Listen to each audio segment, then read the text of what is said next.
Hello बच्चों, कैसे हो। मैं स्वागत करता हूँ आपका आप ही के प्यारे चैनल स्टडी विद यूनिक पर। तो देखिए बच्चों, जैसे कि आप जानते हो मैं हूँ आपका प्यारा सुबोध सर और आप प्यारे बच्चों। तो हमारा चालू था एक्सरसाइज 1.2 जो कि हमने खत्म कर लिया। अब हम एक्सरसाइज 1.3 की तरफ बढ़ रहे हैं, जिसमें बच्चों यहाँ से आप बोल सकते हो कि मैथमेटिकल लॉजिक का अच्छा लेवल शुरू हो चुका है। ठीक है, यहाँ से थोड़ा आपको अच्छा लगेगा मैथमेटिकल लॉजिक पढ़ते हुए, एकदम फीलिंग अच्छी आएगी। मतलब थोड़ा मुश्किल नहीं है, सिर्फ लॉजिकल है।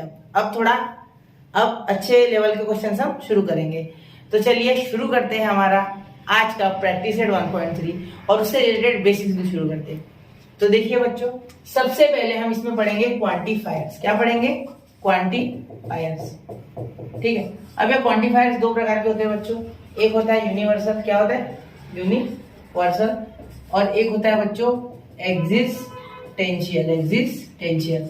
अब देखो, यूनिवर्सल क्वांटिफायर को उल्टे ऐसे डिनोट किया जाता है उसका सिंबल, और एग्जिस्टेंशियल को ई से, उल्टे ई से। ठीक है, याद रखना है दोनों। ठीक है, अब देखो अगर कोई सेट है, ठीक है, सपोज एक कोई सेट है 1, 2, 3, तो अगर ये सेट के 1, 2, 3 ये तीनों एलिमेंट्स अगर उसके स्टेटमेंट, अगर मैं सपोज कोई भी स्टेटमेंट ले लूं कि x square is equal to कुछ ले लूं, कुछ भी ले लूं 2x या कुछ, ठीक है, सपोज समझो सिर्फ। ये वैसे सेटिस्फाई नहीं करेगा, फिर मैं बोल रहा हूँ कि अगर ये सेंटेंस, मतलब ये स्टेटमेंट, ये जो भी स्टेटमेंट मैंने लिखा है, ये स्टेटमेंट अगर सारे इस एलिमेंट्स के लिए ट्रू है, ठीक है, तो हम उसे कहेंगे यूनिवर्सल क्वांटिफायर। पहला क्वेश्चन ही एक्सरसाइज में इसी का है, तो उसमें आपको और क्लियर हो जाएगा आइडिया। ठीक है, और एग्जिस्टेंशियल क्वांटिफायर बच्चों, एग्जिस्टेंशियल क्वांटिफायर कैसे होते हैं कि इनमें से कोई भी एक, मतलब ये हो सकता है, ये हो सकता है, ये हो सकता है, कोई भी एक इनमें से जब सेटिस्फाई करेगा तो उसे कहेंगे एग्जिस्टेंशियल। मतलब कुछ तो है, मतलब कोई ना कोई सेटिस्फाई कर रहा है स्टेटमेंट को, लेकिन बाकी के नहीं कर रहे हैं। ठीक है, क्लियर हो रहा है आपको? समझ रहा है यहाँ तक? ठीक है, यहाँ तक क्लियर? आप क्वांटिफायर समझ गया। अब एक्चुअली जिस भी स्टेटमेंट में क्वांटिफायर आ गया, ठीक है, देखो जिस भी स्टेटमेंट में क्वांटिफायर आ गया, मतलब क्वांटिफायर है एक्चुअली क्या, ये होता है बच्चों कंडीशन और कलेक्शन वाला काम। जिस सेंटेंस में कंडीशन एंड कलेक्शन आ गए उसे कहेंगे हम क्वांटिफाइड स्टेटमेंट। क्या कहेंगे? Quantified statement. ठीक है, समझ गए? कंडीशन और कलेक्शन, यहाँ ये दो चीजों पे आप याद रखना। अब मैं यहाँ से एक सेंटेंस ले लेता, there exist an prime number and even prime number. देखो ये इवन प्राइम नंबर, ये क्या है? ये हो गए कंडीशन। और the set of natural number, the set of natural number क्या हो गया आपका? ये हो गया आपकी कंडीशन, और ये हो गया आपका कलेक्शन, मतलब सेट ऑफ नेचुरल नंबर में से। जैसे मैं बोलता there exist a rotten mango in a box of fresh mangoes, मतलब एक सड़ा हुआ आम है पूरे अच्छे आमों के बीच में। ठीक है, समझ गए? मतलब एक आम खराब है, बाकी के आम अच्छे हैं। ठीक है, क्लियर? तो ऐसा आप बोल सकते, कुछ भी आप एग्जाम्पल ले सकते। ठीक है, तो इस तरीके से ये होता है कंडीशन और कलेक्शन का पूरा मैटर। क्लियर? आगे चलो अब आगे देखते हैं। तो आगे हम अगर देखेंगे तो आगे हमें मिल रहा है टी और सी। अब टी फॉर टोटोलॉजी बच्चों और सी फॉर कॉन्ट्रेडिक्शन। ये आपको पता है, टोटोलॉजी में सारे स्टेटमेंट ट्रू होते हैं और कॉन्ट्रेडिक्शन में सारे स्टेटमेंट फॉल्स होते हैं। ठीक है, अब याद रखना ये डुअल है। क्या पढ़ रहे हैं हम? डुअल। तो डुअल क्या है? डुअल एक्चुअली में होते हैं बच्चों कि आपको अगर पी और क्यू दिया है किसी ने, तो आपको इसको सिंपली लिख लेना है पी एंड क्यू, बस हो गया, ये इसका डुअल है। ठीक है, इधर डुअल लिखता हूँ, इधर मैं सेंटेंस स्टेटमेंट लिखता हूँ। जैसे मैंने लिखा पी एंड क्यू, तो इसका डुअल हो गया पी और Q, sorry P and Q का पी और क्यू, ये उल्टा। ठीक है, यहाँ अगर मैं लिखूं टी एंड क्यू, तो यहाँ टी एंड पी लिख देता है, क्यू भी लिखा चलता है। ठीक है, टी एंड, तो यहाँ टी के जगह हो जाएगा सी, और यहाँ हो जाएगा और यहाँ हो जाएगा पी। ठीक है, मतलब उल्टा। आगे ध्यान में आपको क्लियर? तो टी के जगह सी हो जाएगा, सी के जगह सी आ गया सपोज ऐसे, तो ये देखो ये बीच वाला एंड का हो जाएगा और, एंड का क्या हो जाएगा? और हो जाएगा, और टी का हो जाएगा सी, टी का हो जाएगा सी। तो बस यही करता है, तो सी एंड पी है। ठीक है, तो हम यहाँ करेंगे टी और पी। क्लियर? इसे डुअल बोलते हैं, इससे ज्यादा कुछ नहीं इसमें। टोटोलॉजी का कॉन्ट्रेडिक्शन, टी का सी और एंड का और, इतना ही कन्वर्जन आपको करना है, इससे ज्यादा कुछ भी नहीं। ठीक है, क्लियर हो गया यहाँ तक? चलो अब आगे। अब थर्ड देखते। Third, negation of conjunction, negation of disjunction, negation of conditional, negation of bye conditional, ये आपको पढ़ना है। तो ये मैं आपको यहाँ समझा देता हूँ साइड में, ठीक है। सबसे पहले मैं आपको पढ़ाऊंगा negation of conjunction. What is negation of conjunction? तो किसी ने बोला P and Q, P and Q, इसका नेगेशन बताओ सर, ऐसे अगर आपने बोला तो मैं सिंपली क्या लिखूंगा बच्चों, मैं यहाँ लिख दूंगा कि आप क्या करो, एक ऐसे याद रखना, इस एंड को पहले तो और बनाओ, ठीक है। अब इस P को लिखो यहाँ और Q को भी यहाँ लिखो और दोनों को लगा दो बच्चों नेगेशन, बस हो गया, यही इसका नेगेशन है। अब अगर मैं सेंटेंस से समझाने की कोशिश करूँ तो अगर यहाँ का सेंटेंस लेता हूं मैं, तो देखो 6 is even and perfect number, 6 is even and perfect number is false. क्या बोला इन्होंने? इज फॉल्स, ठीक है। तो इन्होंने इसका नेगेशन वो फॉल्स वगैरह छोड़, सिर्फ इतना याद रखो 6 is even and perfect number, मतलब 6 is even and 6 is perfect number, ठीक है। लेकिन वहां 6 नहीं लिखा, तो हम कैसे लिखेंगे? 6 इज नॉट इवन नंबर, ठीक है। 6 is even and perfect number, 6 is not even और नॉट परफेक्ट नंबर। देखो 6 इज नॉट इवन और नॉट परफेक्ट नंबर, देखो यहां से ये देखो, पहले तो नॉट लग गया, ये पहले 6 इज इवन था, अब 6 इज नॉट इवन, ये देखो नेगेशन, 6 इज नॉट इवन और एंड की जगह और सेंटेंस भी इस पे डिपेंड करता है, और not perfect number, not perfect number, ऐसा आप बोल सकते हो, ठीक है। लेकिन इतना याद रखना एंड का और होता है, ये सबसे इंपॉर्टेंट है। क्लियर हो गई बात? समझ गए? चलो अब मैं अगले पे पढ़ रहा हूं, ठीक है। इतना ये नोट डाउन कर लिया करो अगर आप करना है तो, कोई बात नहीं, ठीक है। आगे अब ये हो गया पहला, अब दूसरा। तो अब देखिए बच्चों, अब हम डिसजंक्शन की तरफ बढ़ेंगे, मतलब और किसके तरफ? और। तो और के लिए देखिए, अब अगर मैं बोलूं कि P और Q, तो इसका अगर मुझे करना है नेगेशन, तो मैं सबसे पहले क्या करूंगा, देखो यहां मैं पहले और का एंड कर लूंगा, बस इससे ज्यादा कुछ नहीं करना है आपको। एंड का और का एंड, एंड का और का एंड, देखो यहाँ एंड कर लो पहले, ठीक है। फिर यहाँ P लिखो, फिर यहाँ Q लिखो और इसके बाद दोनों को लगा दो आप नेगेशन, दोनों को लगा दो आप नेगेशन, जैसे वहां लगाए, ठीक है। तो यहाँ नेगेशन इस तरीके से, यहाँ नेगेशन इस तरीके से। अब देखो बच्चों अच्छे से, अगर आप अच्छे से सेंटेंस देखते हो तो इस सेंटेंस को अगर मैं करूँ, यहाँ जो सेंटेंस दिया है x इज प्राइम और y is even, x is prime और y इज इवन, अगर ये आपको विजिबल है तो इस सेंटेंस को देखो, आपके टेक्स्ट बुक का ही, अगर टेक्स्ट बुक लेके बैठोगे तो ज्यादा अच्छा हो जाएगा, वही नोट्स बना लिया अगर पेंसिल से चाहिए तो, या बुक में किसी, तो x इज प्राइम और y इज इवन। अब देखो x इज प्राइम और y इज इवन, अब इसको अगर मुझे सेंटेंस में लिखना है, ठीक है, नेगेशन करके, तो मैं कैसे लिखूंगा? x is not prime, x is not prime क्योंकि नेगेशन है, एंड और नहीं, अब और की जगह होना गया एंड आ गया, and y is not prime. देखो x is not prime and y is not even, समझ गए? क्लियर? अब ये चीज आपको सेंटेंस के भरोसे आपको लिखना है। देखो आगे आगे कैसा है, आपको सेंटेंसेस के भरोसे नेगेशन वगैरह बनाने तो आपको आना चाहिए, और साथ ही में आपको लॉज वगैरह आएंगे आगे, ठीक है। तो उससे भी आपको अच्छे से डील करता आना चाहिए। लेकिन मैं बहुत से बच्चे देखता हूँ, यहाँ ऑफलाइन में भी देखता हूँ और वैसे भी बहुत से बच्चों के कमेंट वगैरह आते हैं कि भाई उनको लॉज डिफिकल्ट जा रहे हैं। तो लॉज आपको डिफिकल्ट बेटा सिर्फ इसीलिए जा रहे हैं क्योंकि आपका बेसिक क्या है? कच्चा है। अगर आपका बेसिक अच्छा हो जाए तो लॉज का आपको कभी डर नहीं लगेगा, ठीक है। समझ गए? क्लियर? वो दे दो, ठीक है। तो अब आगे काम का नियम, अब देखो थर्ड, कुछ नहीं मार्कर दिख गया था, ठीक है। अब देखो नेगेशन ऑफ इम्प्लीकेशन। अब इम्प्लीकेशन देखो, इम्प्लीकेशन यानी आपको पता है कंडीशनल, ठीक है, मैंने कंडीशनल ही बोला पहले इसको। तो देखो P if P then Q, ये वाला सेंटेंस, इसका नेगेशन करना है। क्या करना है? नेगेशन। तो याद रखो बच्चों, इसका नेगेशन कैसे करना है। इसका नेगेशन आपको कुछ इस तरीके से करना है कि P एंड नेगेशन Q, इस तरीके से आपको कुछ इसका नेगेशन करना है। कैसे? ठीक है। अब आपको याद कैसे रखो, तो आप याद रखने के लिए इतनी ट्रिक याद रखो कि इसके तरफ एरो है मतलब नेगेशन से पीछे लगेगा। ये ट्रिक से याद रखने वाली चीज है, ठीक है। बहुत ज्यादा डिटेल में जाके बहुत ज्यादा इसके ऊपर रिसर्च करके कोई आपको फायदा नहीं है, ठीक है। मैं पढ़ा रहा हूँ, मुझे फायदा है, मैं आपको बता भी सकता, लेकिन आपको प्रॉब्लम हो जाएगा उस चीज से। बहुत ज्यादा दिमाग लगाने का कोई फायदा नहीं है। सिर्फ इतना याद रखना कि ये लॉज आपको यूज करते आने चाहिए, ये मेन है, ठीक है, याद रखना। तो जैसे कमजोर बच्चे भी कुछ पढ़ रहे हैं तो उनको इजी वे में बताना, ये मेरा फर्ज है, ठीक है। तो अब देखो यहाँ इस तरह एरो यहाँ है, मतलब आप इसे ही सिर्फ नेगेशन लगाओगे, इसे नहीं, समझ गए?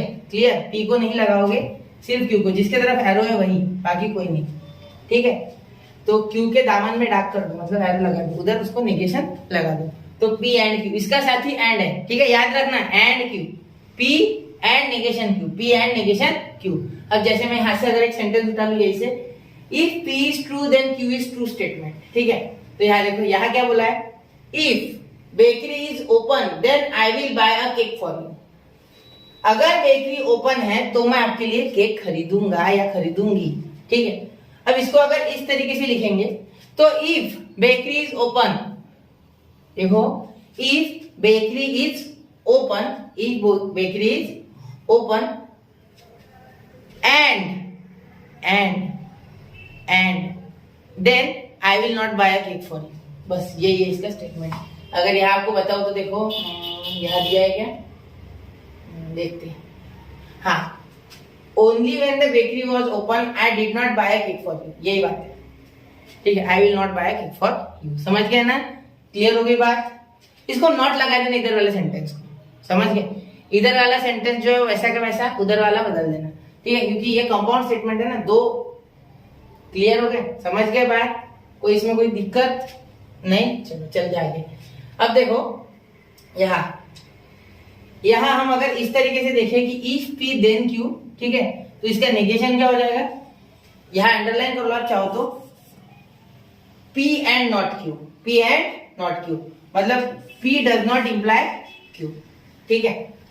तो अगर पी ट्रू है और क्यू ट्रू है तो स्टेटमेंट क्या हो जाएगा आपका? देखो, if P is true statement then Q is true statement, बराबर? पी ट्रू है तो क्यू ट्रू है। When is an implication of true statement and when is it false, कब बोलते हैं आप? तो आप सिर्फ टीएफ पे इसका एफ लिखते, बराबर? याद तो होगा ना, टीएफ पे एफ लिखते, बाकी सारे ट्रू। तो उसी तरीके से इसको भी याद रखना कि इसको चिपका रहे हैं हम, ठीक है? ये नेगेशन पीछे से और सीधा इसका सेंटेंस उल्टा कर देंगे। जैसे मैं बोलूंगा, ठीक है? अब मैं आपको एक बात बोलूंगा यार, ये सेंटेंस मैं थोड़ा कन्वर्ट करके बोलना चाहूंगा। ये थोड़ा एलाबोरेट इसलिए कर रहा हूँ कि ये मुश्किल लगता है बच्चों को, ठीक है? अब देखो, मैं बोल दूंगा कि if showroom is open, I will buy a bike for you। मैंने क्या बोला? if showroom is open, I will buy a bike for you। ऐसे सेंटेंसेस थोड़ा बदल के। तो देखो, if showroom is open, ये पहले सेम टू सेम रहेगा, बाद में and then I did not buy a bike for you, ऐसा आप बोल सकते हो, ठीक है? समझ गए? तो इस तरीके से इसे आपको नॉट लगाना है कुछ भी करके, ठीक है? ये सेंटेंस आप ऐसा इसको रख सकते पूरे तरीके से दिल में बसा के, मतलब दिमाग में बसा के, जिससे कि आप अच्छे से इस बात को दिमाग में सजा लो, मतलब बैठा लो, जिससे कि आपको ये इम्प्लीकेशन वाला याद हो जाए। इतना हार्ड नहीं है, मैं सिर्फ आपको एलोबरेट कर रहा हूँ बार बार, इसलिए आपको ऐसा लग रहा है।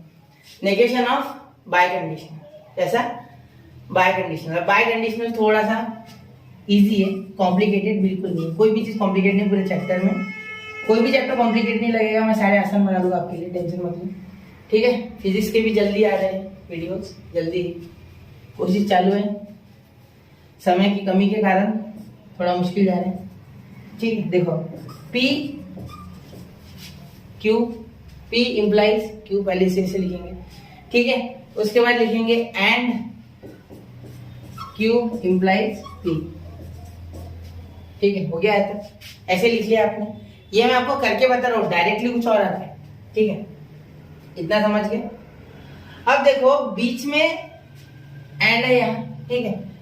तो याद रखना, यहाँ देखो इस तरीके से, यहाँ लगे तो मार्क कर लो, ये वाला है इसका, और ये भी, यहाँ भी ये सेम ही है दोनों, ठीक है? एक ही चीज लिखिए, ठीक है? बीच में क्या आता है? एंड आता है। देखो यहाँ से मैंने ये भी, ये तीनों आप मार्क कर लो आपके टेक्स्ट में, ठीक है? जिससे कि आपको ये याद हो जाए, ठीक है?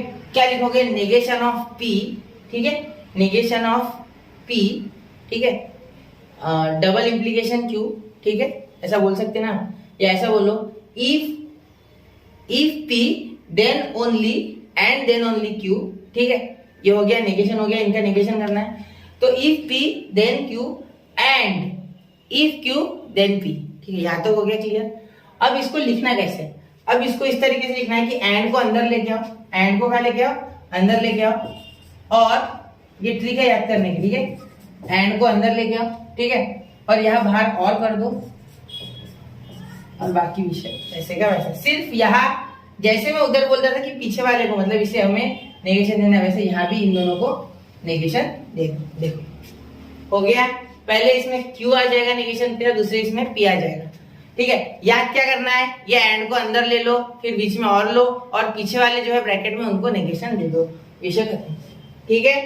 तो अगर आप बोलोगे यहाँ कि इफ, यहाँ देखो ये भी अंडरलाइन कर लो चाहो तो, ये मैं लाल से कर रहा हूँ, ये आपको याद होना चाहिए, P if and only if Q, P if and only if Q, तो यहाँ लिखेंगे पी एंड, देखो P and not Q, P and not Q, और देखो और क्यू एंड नॉट पी, समझ गए, ये आपको समझना चाहिए, ठीक है। इसके स्टेटमेंट भी देखेंगे आगे, क्लियर, चलो आगे चलिए।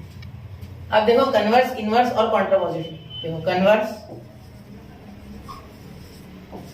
इनवर्स और कॉन्ट्रा पॉजिटिव ऐसे लिख लेता, ठीक है। अब कन्वर्स में क्या करना है आपको, सपोज आपको एक सेंटेंस दिया है P देन Q, ठीक है, इसको आप कन्वर्स में उल्टा कर लोगे। कन्वर्स में कैसे ट्रांसफॉर्म करोगे, मैं काले से लिखूंगा उसे, P के जगह आप Q लिख दोगे, ठीक है, और यहां आप लिखोगे P, बस यही, इतना ही फर्क है, ठीक है। बस इसको उल्टा कर देना है, Q वाले को P के जगह और P वाले को Q की जगह। यहाँ क्या बोला, इफ P देन Q, यहाँ इफ Q देन P, ठीक है। अब इनवर्स में भी इसी को चेंज करना है, तो सब जगह ये लिख लूं पहले, ठीक है, इसे ही चेंज करना है ना, याद रखना हर एक में कुछ अलग है थोड़ा, तो वो आपको याद रखना है। अब देखो यहाँ आपको इन्हें इंटरचेंज नहीं करना है, यहाँ आपको इनको सिर्फ नेगेशन देना है, negation of P then negation of Q, ये हो गया आपका इनवर्स। क्या हो गया, इनवर्स। अब लास्ट कॉन्ट्रापोजिटिव में क्या करना है, नेगेशन ऑफ Q, ठीक है, देन नेगेशन ऑफ P, मतलब उल्टा तो करना है, साथ में नेगेशन भी देना है, दोनों, यहाँ सिर्फ उल्टा, यहाँ विदाउट उल्टा नेगेशन, यहाँ उल्टा और नेगेशन दोनों, ऐसा याद रखो, ठीक है। तो ये हो गया आपके कंप्लीट यहाँ तक।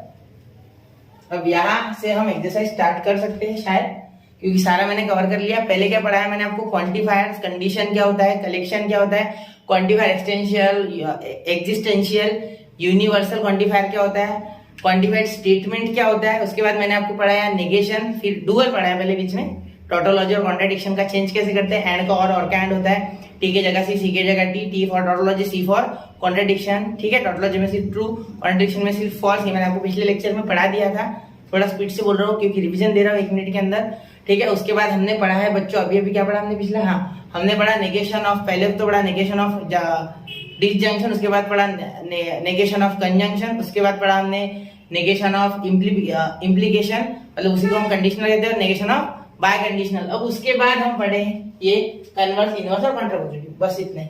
देखो कन्वर्स में सिर्फ उल्टा करना है, इनवर्स में उल्टा नहीं करना है लेकिन नेगेशन लगाना है, ठीक है, और कॉन्ट्रापोजिटिव में आपको उल्टा करने के साथ साथ नेगेशन भी चिपकाना है, समझ गए, इन दोनों का मिक्स, इतना याद रखो, ठीक है।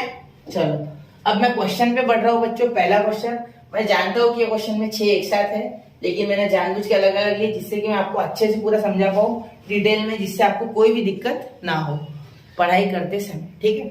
तो चलिए शुरू करते हैं। तो सबसे पहले हम देखेंगे if A is the set of 3, 5, 7, 9, 11, 12, determine the truth value of each of the following. अब क्या बोला है, इनकी ट्रूथ वैल्यू बतानी है। तो चलो देखो, सबसे पहले ये एक्सटेंशियल है, ये तो समझ गए ना, एक्सटेंशियल क्वांटिफायर ऑफ एक्स, ठीक है, जिसमें belongs to A such that x minus 8 is equal to 1। तो ये हमारा सबसे मेन पार्ट है, x minus 8 is equal to 1। ऐसा कौन सा इसमें एक्सटेंशियल है जो x minus 8 is equal to करने को बनाएगा, तो वो अकेला ही है बच्चों, 9 माइनस 8 इज इक्वल टू, यहाँ आपको दिख रहा है सीधे सीधे बराबर, हाँ या ना बोलो सिर्फ, क्लियर, हाँ बोल रहा हूँ, सुनने नहीं आता, सिर्फ स्क्रीन से सुनने नहीं आता। तो 9 माइनस 8 इज इक्वल टू 1, इतना समझ गए, क्लियर है। मतलब ये जो है ये स्टेटमेंट, ठीक है, देखो दिस स्टेटमेंट इज ट्रू। क्यों, मैंने पहले कह दिया था कि एक्सटेंशियल क्वांटिफायर ये खुद से बोल रहा है कि भाई एक्सटेंशियल है, सब में नहीं है। इन्होंने क्या बोला कि सब में नहीं है भाई, ये सॉरी एक्सटेंशियल बोल रहा हूँ, एग्जिस्टेंशियल है। क्या है? एग्जिस्टेंशियल। तो ये थोड़ा स्पीड से बोलता हूँ ना, तो इसलिए वो गलत हो जाता है प्रोनाउंसिएशन। तो आप फीलिंग पे जाओ, प्रोनाउंसिएशन पे मत जाओ। तो एग्जिस्टेंशियल है, फिर से बोलता हूँ, एग्जिस्टेंशियल के लिए अगर एक भी सेटिस्फाई हो जाए तो द सेंटेंस इज ट्रू, बराबर। यूनिवर्सल अगर होता तो मैं लिख देता कि this statement is only true for this, therefore this is a false statement, ऐसा कुछ बोल सकते हैं आप, ठीक है। लेकिन यहाँ एग्जिस्टेंशियल है सिर्फ, ठीक है, क्लियर हो गया। तो एग्जिस्टेंशियल के लिए बच्चों x minus 8 is equal to 1, ये 9 पे बराबर आ रहा है, तो 9 minus 8 is equal to 1, this statement is true, ऐसा आप बोल सकते हो। इसकी ट्रूथ वैल्यू क्या होगी? ट्रूथ वैल्यू बताएंगे ना, the truth value of, truth value of नहीं लिखते, सीधा लिखते ट्रूथ वैल्यू इज टी, ठीक है, हो गया, क्लियर हो गया, आ गया ना 9 पे, ठीक है। तो x इज इक्वल टू 9 पे आंसर आ गया, तो यहाँ लिख दूं for x is equal to 9, clear हो गया ना, आपको समझ गया। देखो ऐसी मेथड लिखे तो भी चल जाएगा, कोई इश्यू नहीं है, बहुत ज्यादा कुछ सेंटेंसेस की उम्मीद नहीं करते आपसे वो लोग, आपको समझना चाहिए सिर्फ क्या हो रहा है, ठीक है। तो ये एक्सटेंशियल क्वांटिफायर वगैरह आपको लिखना है तो आप लिख सकते, कोई इश्यू नहीं, ठीक है। चलो आगे आगे चल रहा है। अब देखो सिंपल में रखो, ये देखो क्या है, उल्टा ही है, उल्टा है यानी यूनिवर्सल क्वांटिफायर। तो हमारे पहले सेट लिख लेता मैं, ए इज अ सेट ऑफ, क्या कहता है, 3 5 7 9, 3 5 7 9 11 12, ठीक, हर जगह लिखना है ये 3 5 7 9 11 12। मैं बारीक बारीक में भी लिख सकता है, लेकिन मुझे लगता है शायद आपको दिखेगा, किसी को चश्मा लगा हो तो मेरे कारण उसका नंबर नहीं बनना चाहिए, जस्ट जो की देखो अब ए। तो ये यूनिवर्सल क्वांटिफायर है, यूनिवर्सल क्वांटिफायर फॉर एक्स, मतलब एक्स के सारे एलिमेंट इसको सेटिस्फाई करने चाहिए जो बिलोंग्स टू ए है, मतलब ए सेट में के x square plus x is an even number, सारी इवन आनी चाहिए बोलते हैं। चलो देखते हैं। तो सबसे पहले एक्स स्क्वायर प्लस एक्स, सबसे पहले लिखता हूं फॉर में हर जगह लिख दूं या ये लिख दूं, for x is equal to 3। देखो x square plus x is equal to 3 square plus 3 is equal to 9 plus 3 is equal to 12, ठीक है। फिर अब लिखेंगे for x is equal to 5, x square plus x is equal to 5 का square plus 5, तो 25 plus 5 कितना हो गया बेटा, 30 हो गया, क्लियर कट। चलो for x is equal to 7, x square plus x is equal to 7 का स्क्वायर प्लस 7, यानी ये हो गया हमारा 49 प्लस 7, तो कितना आ गया बेटा 56। देखो सारे इवन ही आ रहे हैं, ये इवन है। जब धीरे धीरे सॉल्व करते जाना है। अब आप बोलोगे सर इतने सारे कर रहे, कर देते हैं, क्या होता है, कोई फर्क नहीं पड़ता।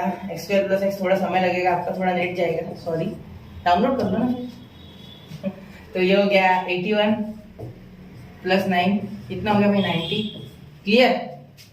और वो 11 है, 11, तो for X equal to 11 X square plus X, comma ही दे रहा है, इक्वल टू देना है भाई, हाँ सही है सर।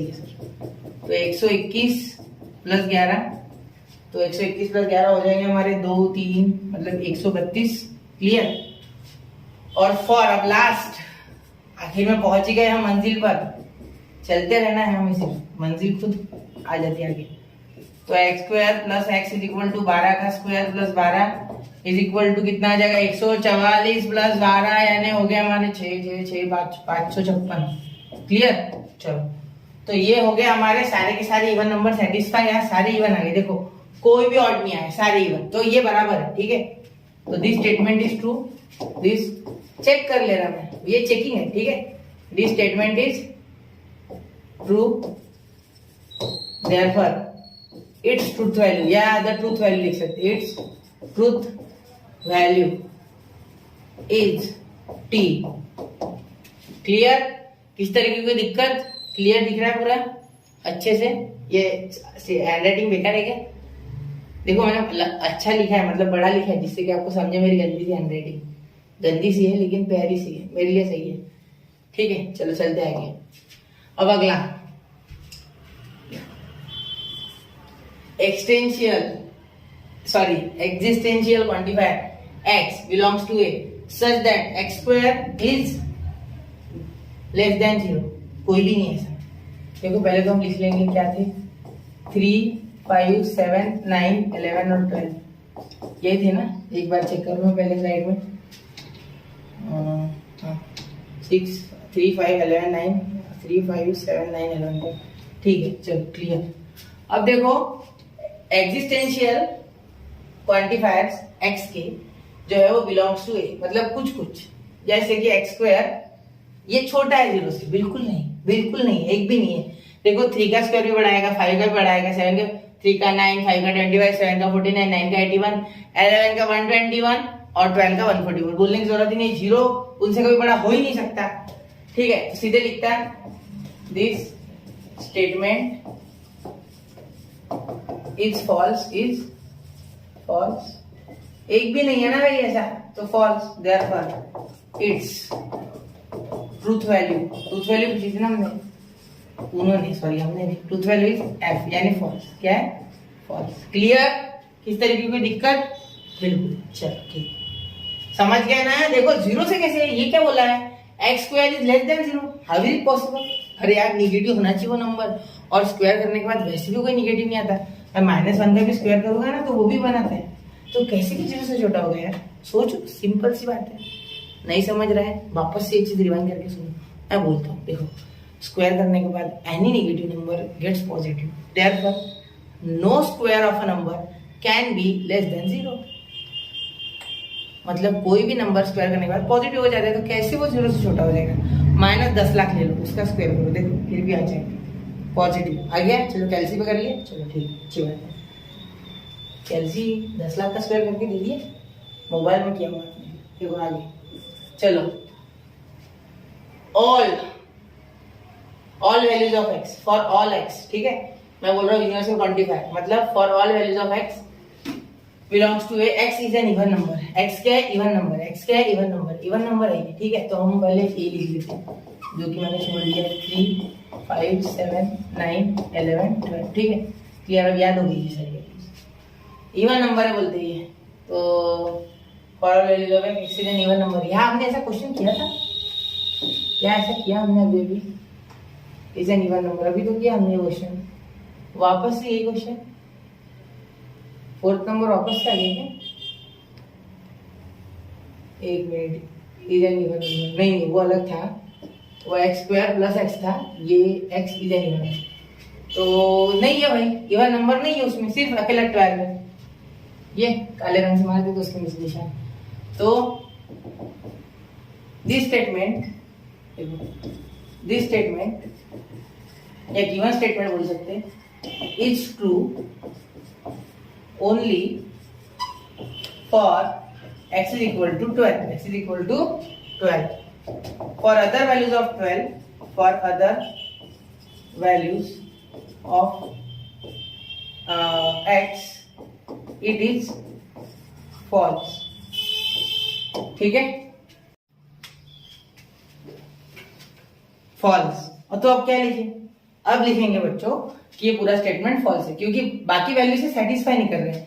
आप ऐसा भी लिख सकते हैं कि for x is equal to 12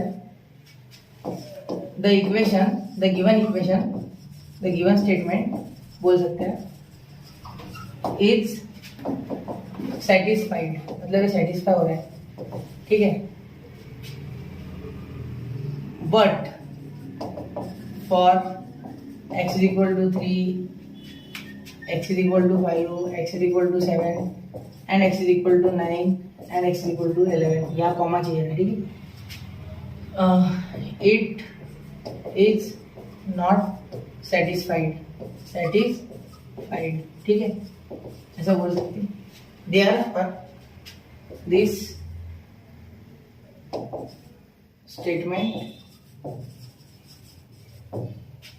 statement's truth value is false, क्या हो जाएगा? क्लियर, समझ गए? तो ये फॉल्स ही है, टेंशन मत लो।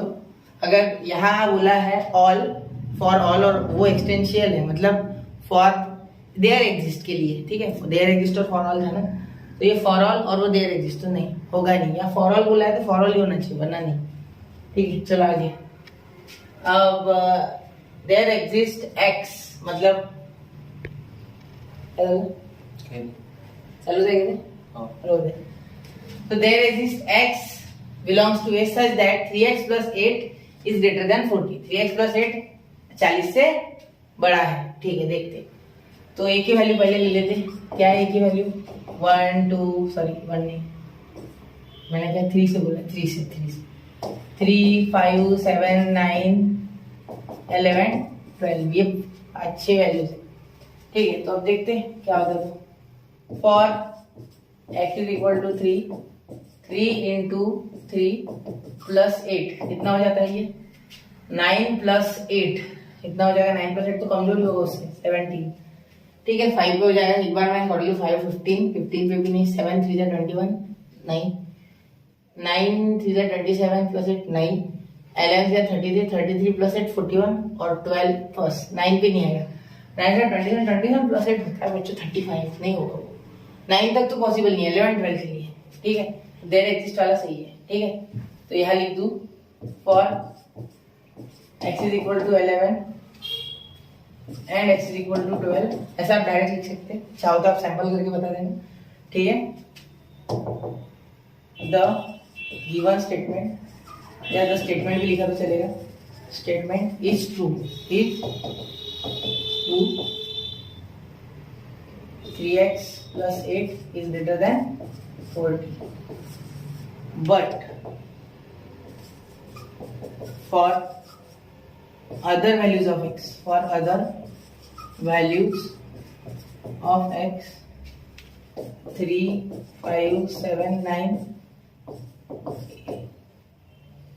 या बोल सकते हैं आप एक्सटेंशियल है तो ये लिखो भी मत. मैं तो बोलता है एक्सटेंशियल है ना, ये कौन सा यूनिवर्सल है तो एक्सटेंशियल है, तो डायरेक्ट लिख लो. देयरफॉर एक्सटेंशियल मतलब एग्जिस्टेंशियल, सॉरी देयर एग्जिस्ट. तो यहाँ हम डायरेक्टली बोल देंगे कि द ट्रूथ वैल्यू, डायरेक्ट लिख सकते हैं truth value of given statement is true, यानी टी. क्यों?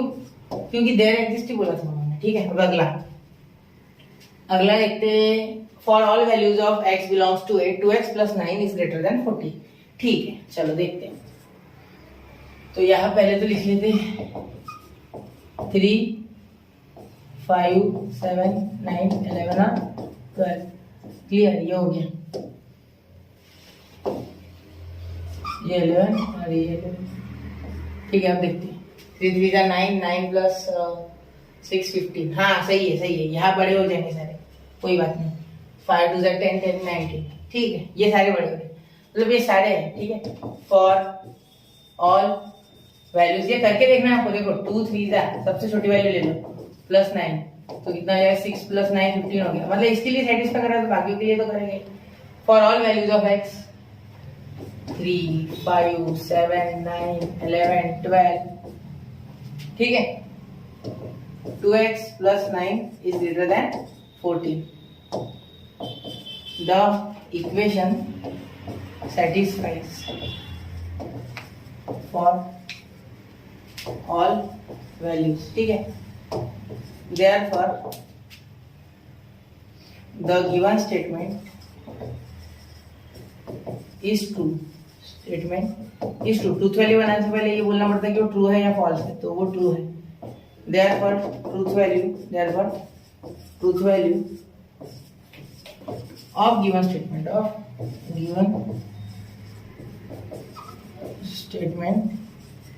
Is true. तो हम लिख देंगे यहाँ टी. क्लियर, समझ गया? कोई दिक्कत नहीं? चलो चलते अगले क्वेश्चन पे. अब शायद क्वेश्चन नंबर 2 लग गया. ठीक, right the duels of each of the following. अब डुअल लिखना इतना आसान है ना बच्चों कि अगर मैं आप पे भी छोड़ दूं तो आप गारंटेड करोगे. फिर भी देखो, चलो देखो कुछ भी नहीं करना है, डरना नहीं इससे. देखो ये उल्टा कर दो, उल्टा टेंशन नहीं लेना, इसको भी उल्टा कर, बस हो गया डुअल. एंड का और कैंड करते जाना है, टेंशन नहीं लेना है. ठीक है, डायरेक्ट यहाँ लिख सकते हैं आप चाहो तो इसके इक्वल में इसको लिखो, जैसे मैंने उधर लिखा था स्टार्टिंग में. ठीक है, यहाँ एंड का और यहाँ भी एंड और दोनों और. ठीक है, डुअल हो गया. अगला सर इसी बेस पे क्यों नहीं लिया, ऐसे ले लिया मैंने अलग अलग, थोड़ा बड़ा लिखने में अच्छा लगता है. ये और का एंड और एंड का हो जाएगा बच्चों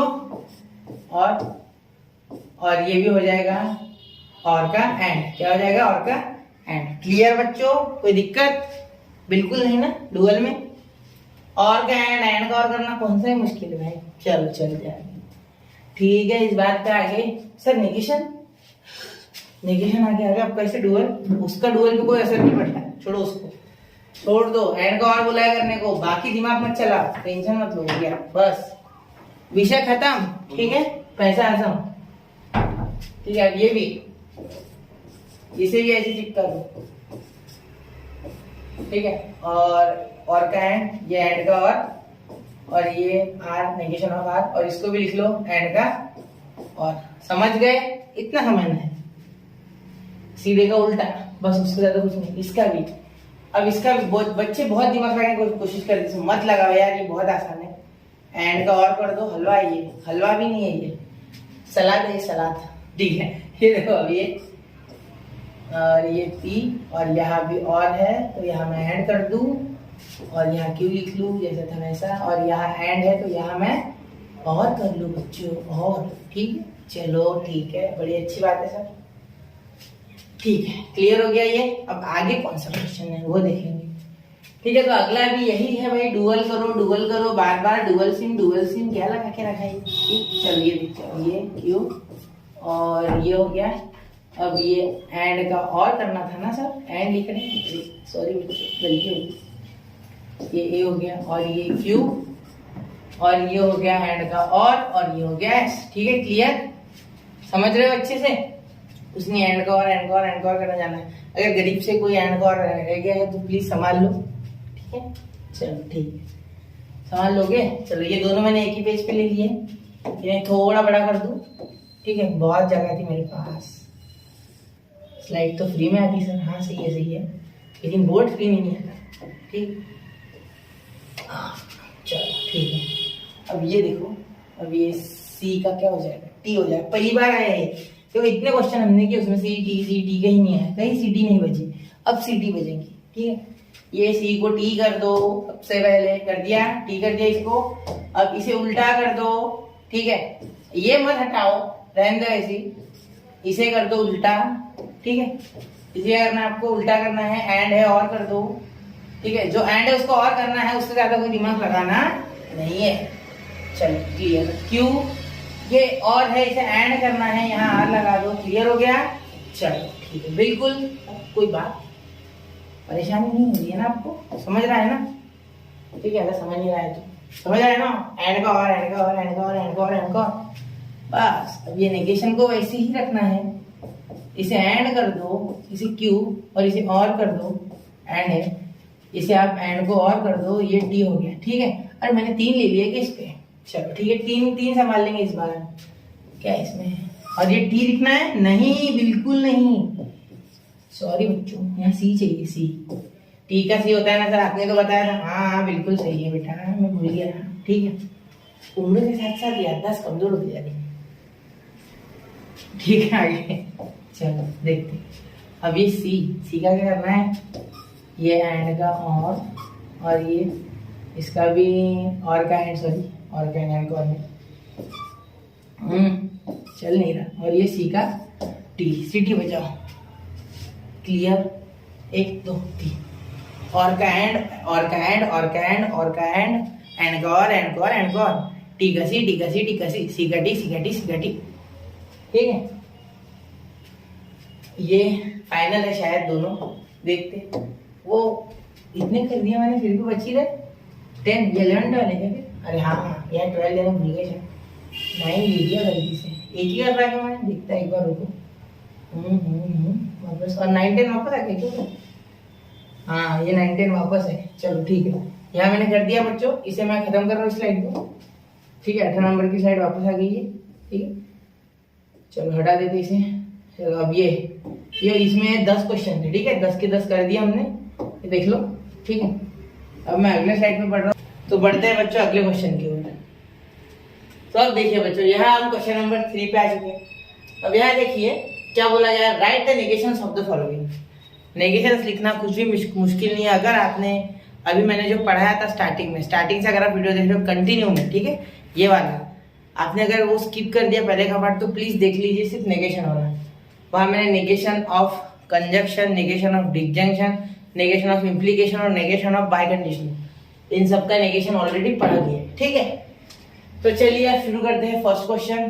तो यहाँ देखिए बच्चों, x+8, p को बोल देंगे x+8 ग्रेटर देन 11, ठीक है, और q को बोल देंगे लेट, लिख दो लेट, और ये p, ठीक है, y-3 = 6। सिंबॉलिक फॉर्म में लिखना है ना इसे।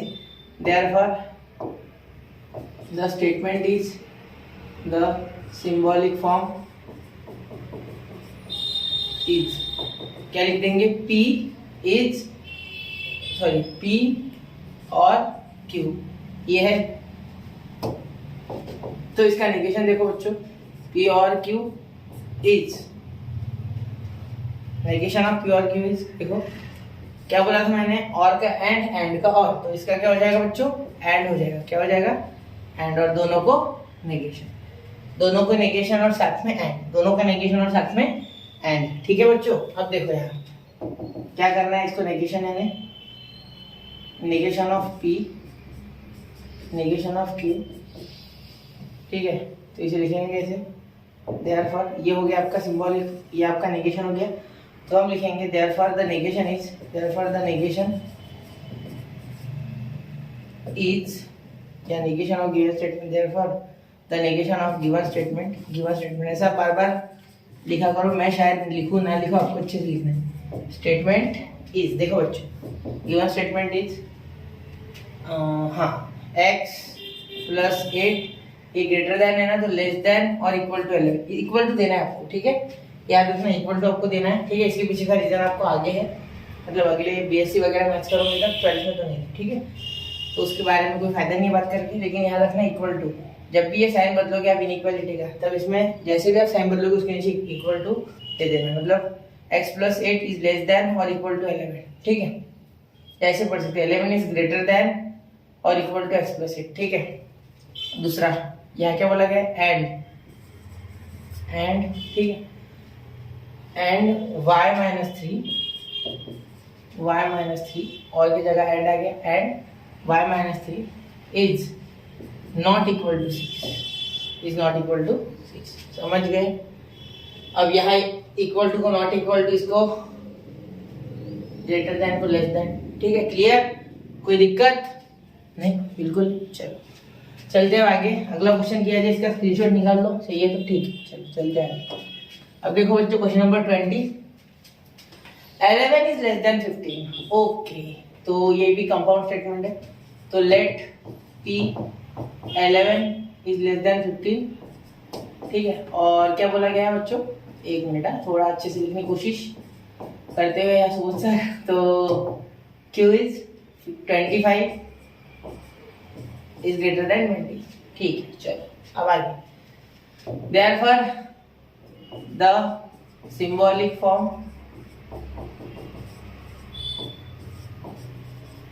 इज, देखो द सिंबॉलिक फॉर्म इज, देखो p, यहाँ क्या बोला गया, p एंड है ना, तो हम सिंबॉलिक फॉर्म को क्या लिख सकते हैं, देखो p एंड क्या बोल देंगे, q, क्योंकि ये है हमारा p, ये है हमारा q, ठीक है, दूसरा रंग ले ले तो व्हाइट है यहाँ पे बाय डिफॉल्ट, ठीक है, समझ रहे हो ना, तो ये p और ये q, इसको समझ लो अच्छे से, ये पेपर में आता है, बोर्ड्स में भी आता है, ठीक है। अब आगे देखो, आगे कर दो इसको, देयरफॉर द नेगेशन, या ऐसे लिख दो, negation of p and q, bracket p and q is equal to negation of, देखो एंड का और का एंड हुआ था, एंड का और, नेगेशन, दोनों को नेगेशन चेक करो, ठीक है। अब क्या लिखना है आपको, therefore the negation of given statement, the negation of given statement is, the negation of given statement is, देखो बच्चों यहाँ नेगेशन ऑफ गिवन स्टेटमेंट क्या हो गया, the negation of given statement is हमारा हो जाएगा 11 इज ग्रेटर देन 15 और है ना, हाँ, और 25 इज लेस देन 20। अब यहाँ और एक चीज देखो, कोई कोई आपको कहीं आपको स्कूल वगैरह में ऐसे लिख के दिया होगा, देखो अगर कोई टीचर ऐसे लिखता है, जैसे इसको साइंस वैसे रखता है वो, ठीक है, वो बदलता नहीं है साइन, जैसे मैंने यहाँ बदले उल्टा कर दिया, मैंने ग्रेटर लेस देन को ग्रेटर देन कर दिया या ग्रेटर देन को लेस देन कर दिया, तो वो अगर सर आपके ऐसा इस पे कट मार देते, मतलब इसको काट देते तो भी सही है, यहाँ भी ऐसा काट मार सकते, ठीक है, तो वो भी चल जाएगा, ठीक है, कोई प्रॉब्लम नहीं उसमें, याद रखना है, ठीक है। मैं भी बताना पिछले से भूल गया, इसलिए मैंने आपको अभी वो आइडिया क्लियर कर दिया आपका, ठीक है बच्चों, पूरी तरीके से सही होगी। चलो अब अगला स्क्रीनशॉट निकाल लिया होगा ना आपने, नहीं निकाला, चलो निकाल लो एक बार, मैं नहीं रुक रहा, 1 2 3 चलो चलते हैं। हाँ तो अब देखते हैं, quadrilateral is a square if and only if it is a rhombus. Bye conditional statement है ये, इफ एंड ओनली इफ ने मुझे बता दिया, ठीक है। चलो अब क्या किया जाए, अब क्या किया जाए, चलो इसको ऐसे लिखते हैं, let P quadrilateral is a rhombus, quadrilateral is a rhombus, quadrilateral is a rhombus, quadrilateral is a rhombus, quadrilateral is a rhombus। चलो हो गया इतना। रोम्बस है कि स्क्वायर, स्क्वायर सॉरी स्क्वायर क्या है, स्क्वायर क्यों, देखो क्यों क्या है, it is a rhombus, quadrilateral is a rhombus, या इट इज अ रोम्बस लिख लो ना, तो समझता ना उतना, क्वाड्रिलेटरल क्यों लिखना नहीं गया, समझ जाएगा, so it is a rhombus. अब आगे देखो, symbolic form, therefore symbolic form is, क्या लिखेंगे, P बाय कंडीशनल Q, क्यों लिखा मैंने, यहाँ मुझे इफ एंड ओनली में बता दिए, ठीक है, खुफिया जासूस है मेरी, ठीक है, ये भी देखते हमें भी समझ में आ गया था, चलो भाई मैं ऐसे ही बोल रहा हूँ, ठीक है। अब इसको नेगेशन कैसे करेंगे, तो therefore नेगेशन यहाँ लिखते रहेगा। अब आपको सेंटेंसेस में लिखना है, सेंटेंस में लिख सकते हो बच्चों, कोई दिक्कत नहीं है। तो इसका नेगेशन देखिए बच्चों, यहां आ जाएगा आपका P, if P then Q, उसके बाद इसका नेगेशन दे देंगे, ठीक है। और यहाँ बीच में बच्चों हमेशा याद रखना, इसमें एंड होता है, इसमें एंड आएगा, यहाँ और देना है, ठीक है, याद रखना। आप एंड और बोलते हो ना, एंड के बाद और आता है ना, तो इसमें एंड और, अब देखो एंड मैं नीचे लिखूंगा, मैंने भी और लिख लिया, और नेगेशन ऑफ, कंफ्यूज मत हो, ध्यान दो, 1 मिनट रुक जाओ। तो इफ P देन Q ऐसे उल्टा लिखना है, तो इफ Q देन P यहाँ पे, ठीक है। अब ये नेगेशन आगे वाले को बिल्कुल नहीं लगता है, याद रखना, ये नेगेशन पीछे वाले को लगता है, ठीक है। तो इसका नेगेशन आपने पढ़ा है, मैंने आपको पढ़ाया था नेगेशन ऑफ इम्प्लीकेशन स्टार्टिंग में, तो P इफ P, ठीक है, if P and negation Q, मतलब P and negation Q, if P then Q का क्या आ जाएगा, P एंड नेगेशन Q, और देखो अच्छे से, और ठीक है, Q and negation P, Q and negation P। अब इसे हम इस तरीके से लिखेंगे, तो कैसे लिखेंगे, क्वाड्रिलेटरल इज अ स्क्वायर, ठीक है, देखो quadrilateral is a square and it is not a rhombus, it is not a rhombus, और quadrilateral is a rhombus and it is not a square, ठीक है, समझ गए। तो देखो हम लिखेंगे क्वाड्रिलेटरल, नेगेशन, यहाँ नेगेशन करके एरो कर देता, जिससे कि आपको समझ में आ जाए, quadrilateral is a rhombus, is a square, sorry is a square, ठीक है, and it is not a rhombus, it is not a rhombus, it is not a rhombus, ठीक है, थोड़ा छोटा कर लो जिससे कि मुझे जगह मिल जाए लिखने की, it is not a rhombus. उसके बाद हम लिख सकते हैं, यहाँ हो गया इतना, यहाँ देखो इसके बाद क्या है, और है, और इंपॉर्टेंट, इसलिए इसको अंडरलाइन कर रहा, quadrilateral is a rhombus, quadrilateral is a rhombus, is अ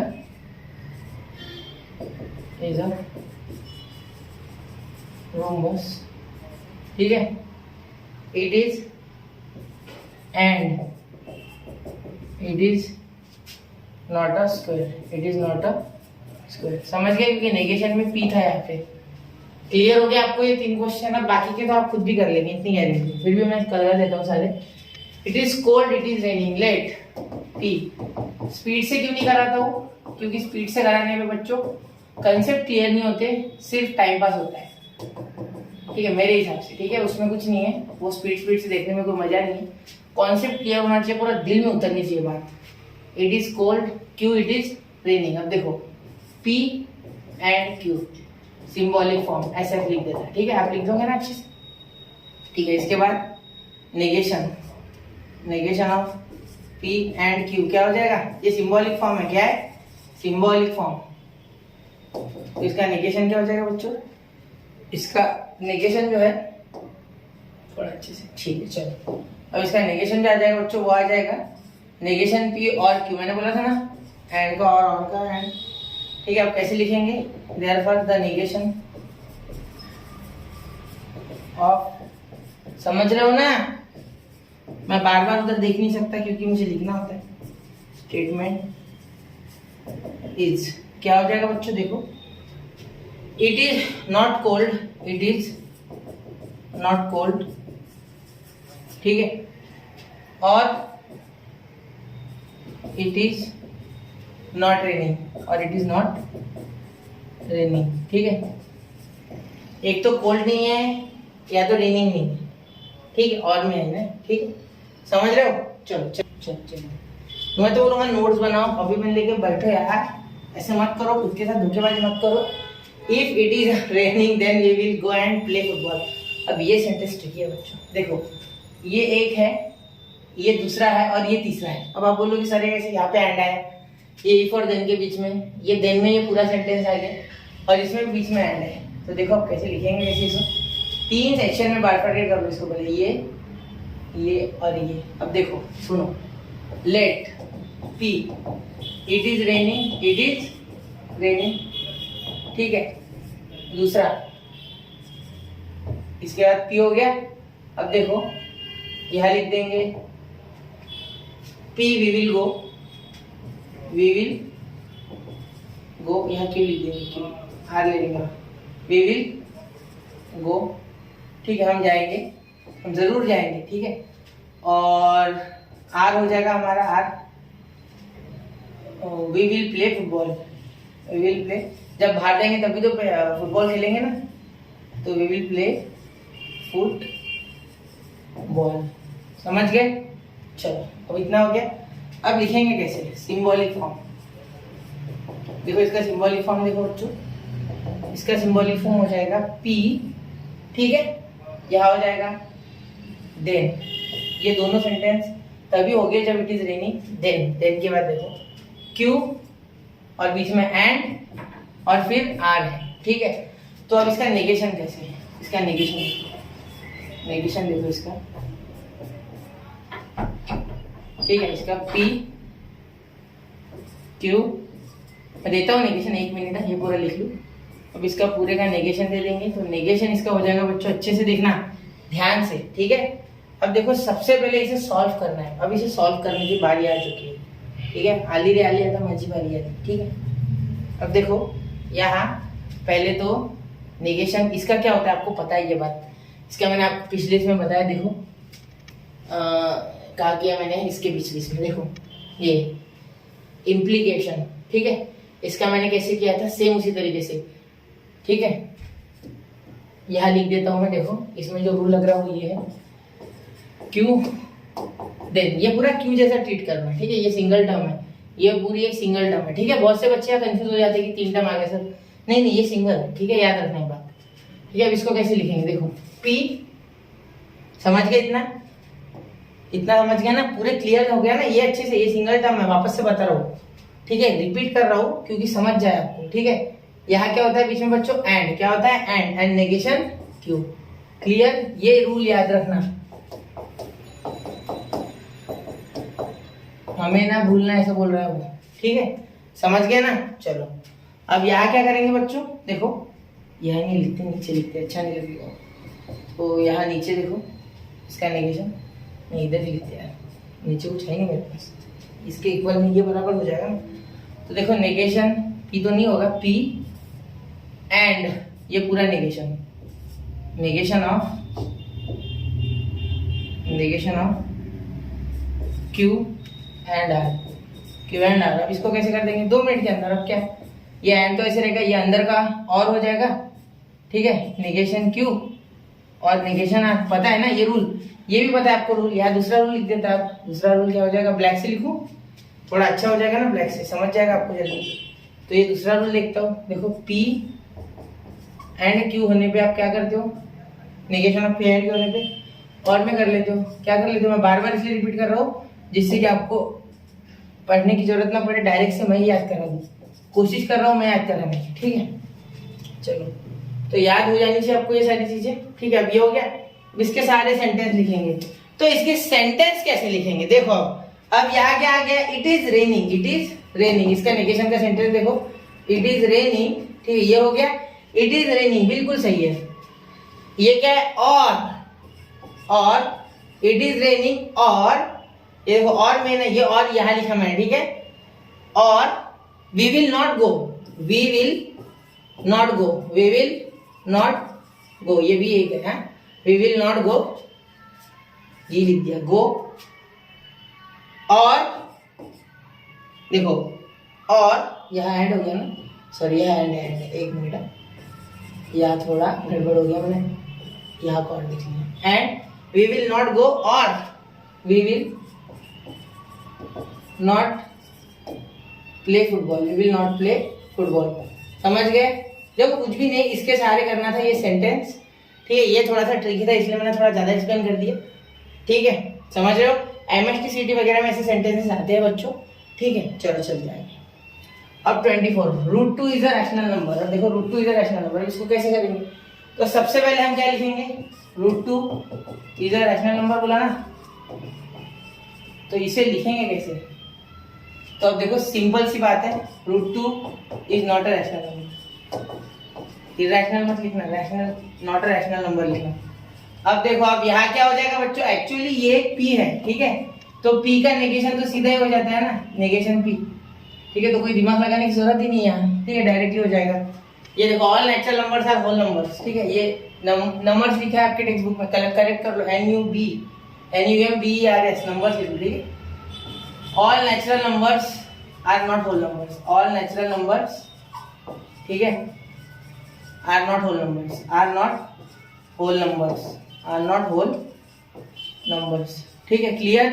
अब आगे देखते हैं, देखो इधर ये यूनिवर्सल क्वांटिफायर, अब हमें नेगेशन करना है तो इसका उल्टा एक्सटेंशियल क्वांटिफायर, ठीक है। तो फॉर ऑल का देयर एग्जिस्ट, फॉर ऑल का there exist and belongs to natural number, ये नेचुरल नंबर का साइन है, किसी को बताना हो तो, और इसे नहीं बदलना, ये वैसे है n² + n, एक्सप्रेशन को नहीं बदलते। Is not divisible by 4, is not divisible by 4। Clear हो गई मेरी बात, चल ध्यान से सुनो, समझ रहे हो। चलो अब अगला, ये देखो यहाँ देयर एग्जिस्ट वाला है, मतलब एग्जिस्टेंशियल क्वांटिफायर, तो इसको अब हम यूनिवर्सल क्वांटिफायर में तब्दील कर देंगे, मतलब बदल देंगे। तो ये x और यहाँ हो गया belongs to n, such that, उल्टा करना है, नेगेशन है, सीधी सीधी बात। तो x - 17 इज ग्रेटर देन और इक्वल टू 20, ग्रेटर देन और इक्वल टू 20, समझ रहे हो, ग्रेटर देन और equal to 20, x - 17 greater than और इक्वल टू 20, क्लियर। चलते हैं तो अगला 28। अब ये कन्वर्स, इनवर्स, कॉन्ट्रोवर्स, आखिर ये 5 चीजें ना उसमें, ठीक है। तो वो डायरेक्ट करना, उस पर मत ज्यादा दिमाग लगाना, सीधा नॉट लिख के, क्योंकि वो एक ही सेंटेंस में, कोई कंडीशन वगैरह नहीं, देखो पूरा एक ही सेंटेंस, एक ही स्टेटमेंट, ठीक है। अब चलो आगे, right converse, inverse and contrapositive of the following statement. अब देखो if x is less than y, then x² is greater than, sorry less than y², sorry ठीक है। चलो अब कन्वर्स लिखते हैं। अब देखो सबसे पहले कन्वर्स के लिए पहले लिख देंगे let p x is less than y, q x² is less than y², ठीक है। अब आगे लिखेंगे देयरफॉर कन्वर्स लिखेंगे, पहले कन्वर्स कैसे लिखते देखो अच्छे से, p, ठीक है, p क्या बोला गया, देन इफ p, हाँ तो q, ये ऐसा हो गया p q। तो यहाँ इसका सिंबॉलिक फॉर्म लिखना रह गया, लिख लो सिंबॉलिक फॉर्म वही तो सोच में सिंबॉलिक फॉर्म लिखा है मैंने, P ये, ठीक है, P if P then Q, P implies Q, ऐसा ही बोल सकते, ठीक है। P implies Q, तो इसका क्या हो जाएगा आपका कन्वर्स करना, इसका कोई मुश्किल नहीं है। देखो सेम टू सेम इसको लिखना है इस तरीके से, ठीक है, कि Q implies P, Q implies P, इसका कन्वर्स, तो कन्वर्स क्या हो जाएगा, Q implies P। Therefore देखो if x square is less than y square then x is less than y, कुछ बदला मैंने नहीं, सिर्फ उलट पुलट किया, उल्टा कर देना है, सिर्फ उल्टा करना है कन्वर्स में, ठीक है। अब इनवर्स थोड़ा टेढ़ा है पर मार्क्स देता है इनवर्स। आपको क्या लगा मेरा है बोलूं, एडवर्टाइज चल रही है बिंगो की। इनवर्स, अब देखो यहाँ इनवर्स है ना, पूरा उल्टा कर देना, ये सीधा ही रखना, इसको उल्टा नहीं करना इस बार, मतलब पूरा उल्टा है ना, नेगेशन कर देना इसका, दोनों का नेगेशन, चुप कर दे, नेगेशन कर दो दोनों को, ठीक है, ऐसे कर दो, हो गया इनवर्स। अब देखो इसके करना कैसे, इफ अब इसको उल्टा करना है, देखो पी को मैंने पी के जगह पे रखा इनवर्स में, क्यू को क्यू के जगह पे रखा, सिर्फ नेगेशन चिपकाना है, ठीक है। और कन्वर्स में क्या करना है, कन्वर्स में उल्टा कर देना है, करना कुछ नहीं है, सिर्फ यहाँ का यहाँ लिखना है सेंटेंस, और यहाँ का यहाँ, जो सिंपल स्टेटमेंट होता है ना कंपाउंड स्टेटमेंट में, ये इतना ये इधर का इधर उलट पुलट करना है। इनवर्स में जगह पे ही रखना है लेकिन इनवर्स लगाना है, ठीक है। तो आप लिख दोगे if x is greater than y, equal to भी लगा दो, मैंने आपको अभी बोला था कि जब भी इनइक्वालिटी का साइन बदलोगे तो उसको क्या करोगे, नीचे से इक्वल टू लगा दोगे। तो यहाँ लेस देन था, मैंने ग्रेटर देन कर दिया, देन मैं आपको लिख लूंगा एक्स स्क्वायर, ठीक है, इज ग्रेटर देन और इक्वल टू वाई स्क्वायर, ठीक है, समझ गए, क्लियर। चलो ये हो गया, जगह नहीं बदली, सिर्फ उल्टा दिया। अब कॉन्ट्रा पॉजिटिव बच्चों, कॉन्ट्रा पॉजिटिव, देखो कॉन्ट्रा पॉजिटिव में भी कुछ नहीं है, सिंपल ले बातें कि नेगेशन Q नेगेशन P। अब देखो दोनों का उल्टा, देखो ये और ये, इन दोनों को मिक्स कर दो, ये आ जाएगा। देखो कन्वर्स जैसा ये सिर्फ नेगेशन लगाया, मतलब इनवर्स से नेगेशन उठाया, कन्वर्स से उल्टा उठाया, या चिपका दिया, दोनों का हाइब्रिड, ऐसा आप याद रख सकते हैं, ठीक है। पहले में क्या होता है, सिर्फ उल्टा होता है सेंटेंस, बाकी कुछ नहीं। सेकेंड में होता है सेंटेंस तो सीधा रहता है लेकिन इनवर्स हो जाता है, मतलब नेगेशन लग जाता है, ठीक है, नॉट आ जाता है। और तीसरे में क्या है, उल्टा भी होता है, साथ में नॉट भी लगता है, ठीक है। तो यहाँ क्या हो जाएगा, इफ, देखो if x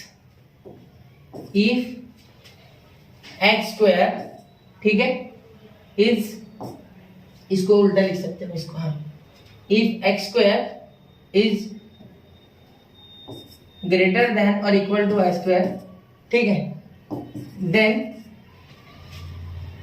x is greater than और इक्वल टू y, उल्टा हो गया। देखो यहाँ हमने उल्टा लिखा था, सिर्फ यहाँ नेगेशन नहीं किया था, ठीक है, यहाँ नेगेशन किया हमने, समझ गए, क्लियर, आ गया ध्यान में, उल्टा कर दिया हमने, यहाँ का यहाँ, यहाँ का यहाँ देखो हमने नेगेशन तो किया लेकिन उल्टा नहीं किया, ये यहाँ और ये यहाँ लिखना था, तो हमने वैसे ही कर दिया, ठीक है। आप सीरीज में याद रखूंगा, ठीक है, कंफ्यूज नहीं कर रहा हूँ मैं आपको। देखो कन्वर्स में क्या करना है, इसको उल्टा कर देना, घुमा देना, Q यहाँ P यहाँ, याद रखना, ये कन्वर्स, ये C, ठीक है, हो गया कन्वर्स। अब इनवर्स देखो आए P, ठीक है, ये है ये आपका negation of P negation of Q, ठीक है, ये हो गया, इतना हो गया। अब इसके बाद कॉन्ट्रा पॉजिटिव, तो CON लिख देता, कॉन्ट्रा पॉजिटिव CONP लिख देता, ठीक है। अब देखो इसे लिख लो यहाँ और इसे लिख लो यहाँ, ये ट्रिक है याद रखना, ठीक है। इनवर्स भी करो, उल्टा भी करो, चलो। अब 29, a family becomes literate if a woman in it is literate, कोई बात नहीं, let P a family becomes literate, a family becomes literate, sir बंद करा, चम्मा तो बम आवाज लाता बम आला। तो देखिए बच्चों, तो इसको लिखेंगे लेट P, क्या है P part, a family becomes literate, ठीक है। Q क्या पार्ट हो गया, द वुमेन बोल सकते हैं, वुमेन या वुमेन ही बोल दो, woman in it is literate. ठीक है, क्लियर। अब आगे देखो, अब आपको क्या करना है, आगे आपको लिखना है पी, पहले कन्वर्स लिखिए, सिंबॉलिक फॉर्म लिखिए, सिंबॉलिक फॉर्म। जैसे मैं डायरेक्ट कर सकता हूँ ना, इसलिए लिखना याद ही नहीं रहता, ठीक है, लेकिन आपको लिखना है, सॉरी करता हूँ मैं, ठीक है। तो P, a family becomes literate if the woman in it is literate, तो पी इम्प्लाइज क्यू। ठीक है, अब देखो यहाँ क्या लिखोगे, आगे कन्वर्स लिखना है आपको। क्या लिखना है बच्चों, कन्वर्स। पी तो क्यू यहाँ आ जाएगा, पी का याद है ना आपको, इसलिए पहले पी बोलते हो बाद में क्यू, क्योंकि क्यू इम्प्लाइज पी। तो सेंटेंस क्या हो जाएगा, the women if the women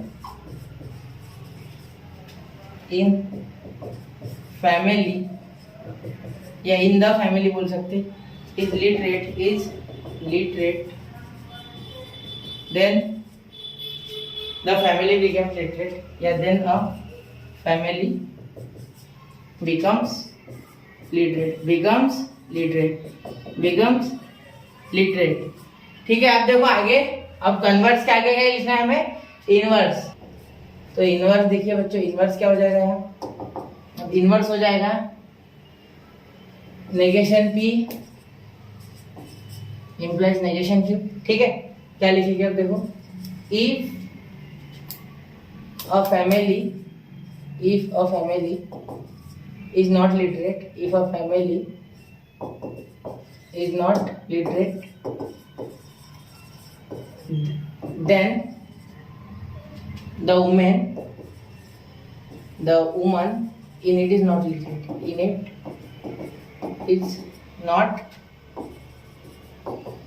ठीक है, दिख रहा है आपको, बड़े बड़े अक्षरों में लिख रहा हूँ। ठीक है, अब लिखना है आपको कन्वर्स। क्या लिखना है बच्चों, कन्वर्स, इनवर्स और कॉन्ट्रा बोलेंगे, सॉरी, अरे क्या हो रहा है ये, Contra positive.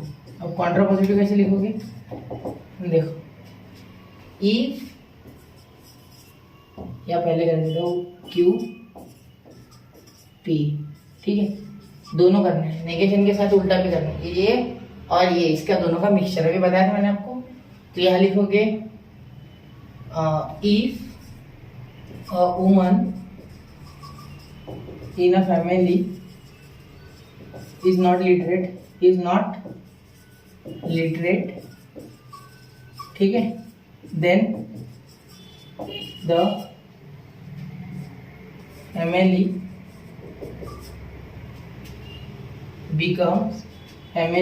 is not literate, ऐसे बोल सकते हैं। आ गया ध्यान में, यहाँ ये और ये तीनों सेंटेंस हमने लिख लिए। ठीक है, अब अगला स्क्रीनशॉट निकालना आपको, चलो 1 2 3, चलो आगे। ठीक है, अब चलते हैं, इस surface area decreases then the pressure increases. Let P, तो क्या बोला था, let P if surface area, क्या बोला मैंने, if surface area decreases, if में लिखना में, क्या हो गया ये, तबियत खराब है क्या मुझे, आज डॉक्टर के पास जाना होगा, एक minute. Surface area P, surface area decreases, ठीक है, क्यू प्रेशर इंक्रीजेस, प्रेशर, एक मिनट, प्रेशर इंक्रीजेस, 1 मिनट देर हो गई, चल रहा है, आपको दिखना चाहिए, एटलीस्ट समझना चाहिए। चलो आगे, अब इसका क्या लिखेंगे, सबसे पहले क्या लिखना है हमें, इसका लिखना है हमें कन्वर्स। क्या लिखना है, कन्वर्स, इनवर्स, कॉन्ट्रापोजिटिव। सबसे पहले कन्वर्स, तो कन्वर्स क्या हो गया, क्यू पी, क्योंकि ये सेंटेंस इस तरीके का है, एस एफ सिंबॉलिक फॉर्म। ठीक है, इसका सिंबॉलिक फॉर्म ये है, तो क्या लिखोगे, if pressure decreases, if pressure decreases, ठीक है, then surface area pressure increases, हाँ उल्टा हो गया ना, नहीं इंक्रीजेस, इंक्रीज इसका इंक्रीज रहेगा, then surface area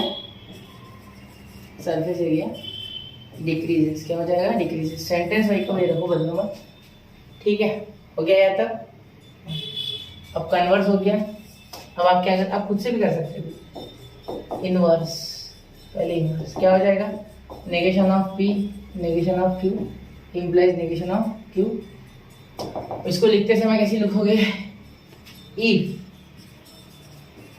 surface area not decreases, if surface area not decreases, then, ठीक है, then pressure does not increases, ठीक है। अब यहाँ और एक रास्ता, यहाँ भी आप डज लगा सकते हैं, ठीक है। आपकी अगर इंग्लिश अच्छी है तो आप लिख सकते हैं डज नॉट, मेरी इंग्लिश बहुत खराब है, ठीक है। Does not decreases with pressure does not increases. अब यहाँ कॉन्ट्रा पॉजिटिव क्या लिखेंगे बच्चों, कॉन्ट्रा पॉजिटिव। और कॉन्ट्रा पॉजिटिव देखो, कॉन्ट्रा पॉजिटिव में क्या हो जाएगा, negation of Q negation of P, दोनों को नेगेशन लगता है, ये मैंने ऑलरेडी बता दिया था आपको, ठीक है। तो यहाँ देखिए, इफ प्रेशर डज नॉट, इसको उल्टा कर दो ऊपर वाले सेंटेंस को, does not increases, if pressure does not increases then surface area does not decreases, then surface area, if surface area does not decreases देखो बच्चों अब कैसा है, यहाँ ये लास्ट क्वेश्चन पे आ चुके हैं अब हम, तो यहाँ इसका स्क्रीनशॉट निकालो जिससे कि हम अगला क्वेश्चन ले पाए, ठीक है। क्लियर, चलो आगे। अब देखो, if voltage increases then current decreases, तो या मेरे तरफ से होमवर्क में करके देखो और मुझे आंसर आप कमेंट कर सकते हो। वैसे मैं बता देता हूँ क्या हो जाएगा। देखो सबसे पहले करंट डिक्रीजेस से क्यू, वोल्टेज इंक्रीजेस से पी, तो आप पहले इसमें लिखोगे if current decreases then voltage increases, ये पहला हो गया आपका कन्वर्स, ठीक है। उसके बाद हो जाएगा आपका इनवर्स बच्चों, तो इनवर्स में आप if voltage does not increases then current does not decreases, ठीक है, ये हो गया इसका कन्वर्स के बाद इनवर्स। अब कॉन्ट्रा पॉजिटिव, ठीक है। अब कॉन्ट्रा पॉजिटिव यानी दोनों को आपको इस तरीके से कुछ लगाना है, ठीक है। तो यहाँ हो गया। अब नेगेशन और साथ में उल्टा, मतलब if current does not decreases then voltage does not increases, तो ये आप नोट डाउन कर लो चाहो तो, ठीक है। और ये आपको होमवर्क में करना है, कमेंट में करो, कमेंट में कमेंट कर दो, कोई बात नहीं, कोई दिक्कत है तो कमेंट करो, I am always there for you, ठीक है। तो इसी के साथ बच्चों 1.3 भी खत्म होता है। इस सफर में जुड़ने के लिए बहुत बहुत शुक्रिया। अब हम बहुत बहुत धन्यवाद, थैंक यू, ठीक है। तो स्टडीज में एक साथ बने रहे, ऐसे वीडियोस देखते रहे, पढ़ते रहे, आगे बढ़ते रहे। जय हिंद, जय भारत।